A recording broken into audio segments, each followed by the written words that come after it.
حضرت عمر بن عاص رضی اللہ تعالیٰ عنہ فرماتے ہیں کہ میرے دل میں خیال آیا مقام اور مرتبے کے لحاظ سے کہ آپ صحابہ اور اہل بیت کو کمپیئر نہ کیا کریں. اہل بیت کے ساتھ کوئی بھی کمپیئر نہیں ہو سکتا, وہ حضور کے گھر والے ہیں. آپ اپنے آپ کو رکھ کے دیکھیں کہ آپ گمراہ ہوں اور آپ ایک نبی کا کلمہ پڑھ کے مسلمان ہوں تو آپ یہ بازو اوپر کر کے نبی کے گھر والوں کا مقابلہ کرنا شروع کر دیں گے. نہیں, آپ تو یہ کہیں گے کہ بس نبی کے گھر والوں کی شفاعت مجھے قیامت والے دن مل جائے, میں نبی کے گھر والوں کو خوش کروں, حضور خوش ہو جائے.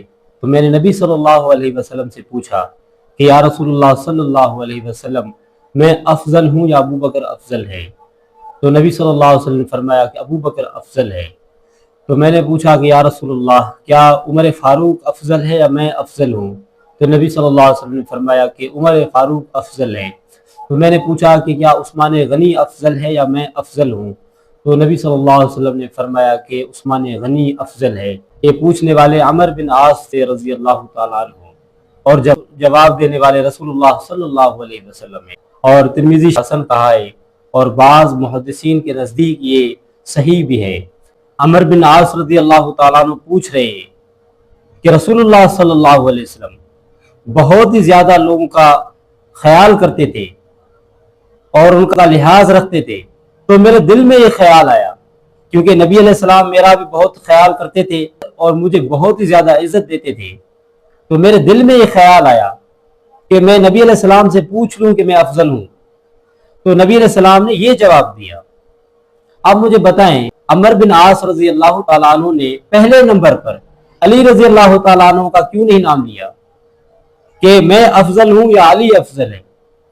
کیونکہ عمر بن عاص رضی اللہ تعالیٰ عنہ جانتے تھے کہ ابو بکر کا مقام اور مرتبہ بہت زیادہ ہے, اس لیے ابو بکر کا نام لیا, اس کے بعد اپنا نام لیا. اس لیے عمر فاروق کا نام لیا, اس کے بعد اپنا نام لیا.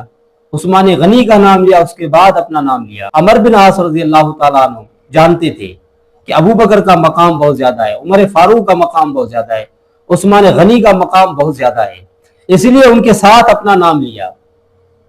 تو یہاں پر یہ بات آپ ذرا سوچ لیں کہ عمر بن عاص رضی اللہ تعالیٰ عنہ کی نظر میں ابو بکر سے افضل علی رضی اللہ تعالیٰ عنہ اگر ہوتے تو علی کا نام یہاں پر لیتے, ابو بکر کا نام پہلے نہیں لیتے. تو اس لیے ابو بکر رضی اللہ تعالیٰ عنہ کو جانتے تھے عمر بن عاص کہ ابو بکر کا بہت زیادہ مقام ہے اور وہ افضل ہے, اس لیے ان کے ساتھ اپنا نام لیا. اور اس کے بعد جانتے تھے کہ عمر فاروق کا مقام ہے, اس کے بعد جانتے تھے کہ عثمان غنی کا مقام ہے. یہ تو صحیح روایات کے اندر بھی موجود ہے, بخاری شریف کے اندر بھی موجود ہے کہ حضرت عبداللہ بن عمر رضی اللہ تعالیٰ عنہ ہم صحابہ کے اندر سب سے پہلا نمبر ابو بکر صدیق کو دیتے تھے, پھر عمر فاروق کو, پھر عثمان غنی کو, اس کے بعد کسی کا نام نہیں لیتے تھے. اور آج کے یہ جو رافضی ہیں اور ان کے علاقار ہیں اور ان کے جو چاہنے والے ہیں, جو ان کے مددگار ہیں, جو ان کی تعریف کرتے ہیں, وہ بھی یہ کہتے ہیں کہ بھائی علی افضل ہے, ابو بکر افضل نہیں ہے. مجھے آپ بتائیں کہ علی رضی اللہ تعالیٰ عنہ حضرت ابو بکر سے افضل ہوتے تو عمر بن عاص اس کا نام کیوں نہیں لیتے؟ پہلے نمبر پہ نام حضرت علی رضی اللہ تعالیٰ عنہ کا نام لیتے اور کہتے کہ یا رسول اللہ صلی اللہ علیہ وسلم میں افضل ہوں یا علی افضل ہے. تو عمر بن عاص نے تو یہ نام نہیں لیا.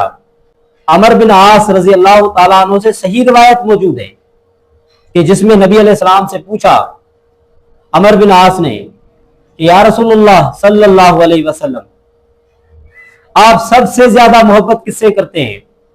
نبی علیہ السلام نے فرمایا عائشہ رضی اللہ تعالیٰ عنہ سے. عاص رضی اللہ تعالیٰ عنہ نے فرمایا یا رسول اللہ میں مردوں کی بات کر رہا ہوں. تو نبی علیہ السلام نے فرمایا کہ میں ابو بکر رضی اللہ تعالیٰ عنہ سے محبت کرتا ہوں. فرمایا کہ پھر میں عمر فاروق سے محبت کرتا ہوں. یہ تو صحیح روایات کے اندر موجود ہے.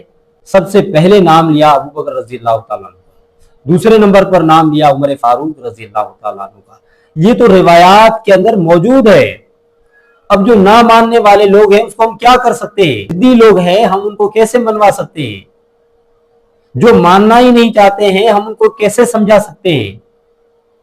جو سیدھے راستے پر آنا ہی نہیں چاہتے ہیں ہم ان کو کیسے لائیں گے؟ جو یہ کہتے ہیں کہ بس اہل بیت کا مقام اور مرتبہ صحابہ سے زیادہ ہے۔ بھائی دیکھیں بات یہ ہے کہ مقام اور مرتبہ اللہ تبارک و تعالیٰ کی طرف سے ملتا ہے، اور وہ اس آدمی کی اپنی کوششیں ہوتی ہیں، اس کی کاوشیں ہوتی ہیں، اور اس کی محنت ہوتی ہے، اور وہ اللہ اور اس کے رسول صلی اللہ علیہ وسلم سے کتنی محبت کرتا ہے، اللہ اور اس کے رسول صلی اللہ علیہ وسلم کے لیے کتنا قربان کرنے کے لیے خود کو تیار ہے، تو اس بات سے پتہ چل جاتا ہے۔ جیسے کہ نبی صلی اللہ علیہ وسلم کے صحابی ابو بکر رضی اللہ تعالی عنہ نے لوگوں نے رسول اللہ صلی اللہ علیہ وسلم کی حفاظت کی، تلواروں کے ذریعے سے، تیروں کے ذریعے سے، نیزوں کے ذریعے سے رسول اللہ کی حفاظت کی، لیکن کعبہ کے اندر ابو بکر رضی اللہ تعالیٰ عنہ نے عقبہ بن ابی معیط کافر سے رسول اللہ صلی اللہ علیہ وسلم کو چھڑایا۔ نہ آپ کے پاس تلوار تھی، نہ آپ کے پاس کوئی تیر تھا، نہ آپ کے پاس کوئی کمان تھی، نہیں، یہ آپ کا ایمان تھا، یہ آپ کی ایمانی غیرت تھی، یہ آپ کی رسول اللہ صلی اللہ علیہ وسلم سے محبت تھی کہ آپ نے عقبہ بن ابی معیط کافر کو مار کے رسول اللہ صلی اللہ علیہ وسلم کو چھڑایا۔ یہ ابو بکر رضی اللہ تعالیٰ عنہ ہیں جو تیروں اور تلواروں کے محتاج نہیں ہیں رسول اللہ کی حفاظت کرنے کے لیے۔ یہ جو ایوارڈ